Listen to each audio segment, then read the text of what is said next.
Yun mga idol, so isang napagpalang bagong taon po sa ating lahat. So first vlog natin mga idol ngayong 2025. So actually mga idol, ang tropa ko ay nagsimula na nung January 3 pa. So first vlog lang po natin ito.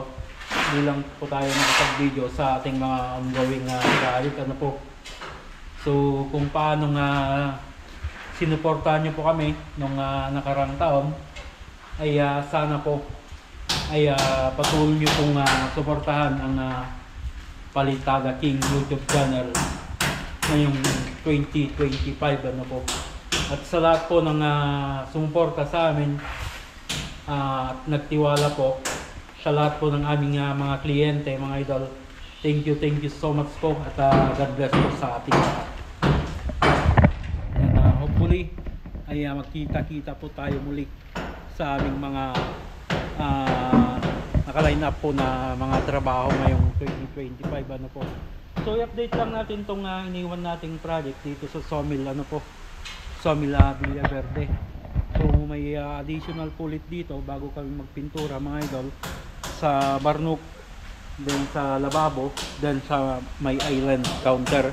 Then i-update na rin natin yung sa likod na hindi pa natin natapos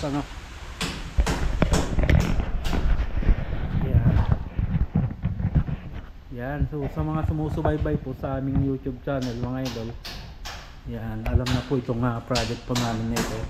So sa ngayon mga idol, ito yung aming ginawa po. So nandito na yung pinaka barnok na or nook bar. Yan. So maliit mga idol yung height naman nito pag ganitong barnok ay nasa finish natin is 100 to 110 cm, depende po sa height ng mga nasa titira. So barnok, and then magkakaroon tayo ng mga drop light dito. Then nandito rin po yung mga idol yung island counter nya. So may po ito, may lababo po dito sa part dito. So hindi po namin muna binutas mga idol sapagkat wala pa naman pong nabibiling sink para dito. So kakat na lang po namin ito pag meron na yung sink para alam namin yung actual na butas niya. So manipis lang naman ito mga idol, 2 inches po ito. So tatagos naman po yung bala ng ating grinder dyan. Then dito sa dating lababo, hindi po kami ang gumawa dyan mga idol. Dito po yung sa gas range nya. Ito, inutos na namin dito. So bubutasan dyan, dyan lalagay yung gas range. So kakaroon ng buhos ulit dito. Then ang buhos doon. Then update pa dito mga idol. So nasaraduhan na yung dating pintuan dito ng CR. Nilipat na natin dito sa labas. Yan.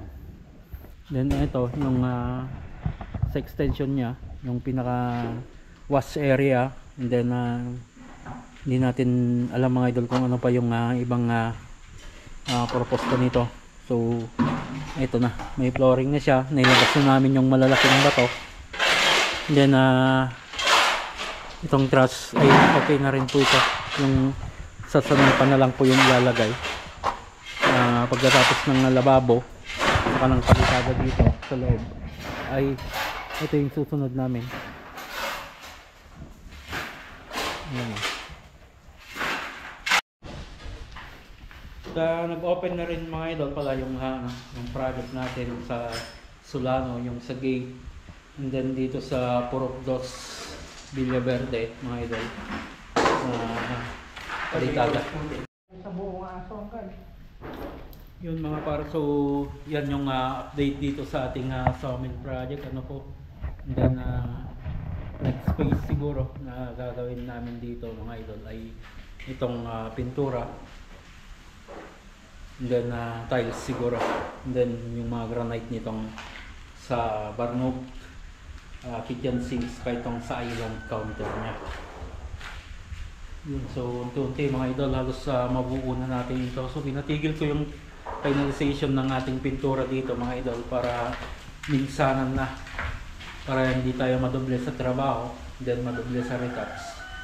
So makakatipid din tayo ng konti sa materials kung ganun din sa labor mga idol. So hanggang dyan mga idol, lagi tayong mag-ingat at God bless po sa ating lahat.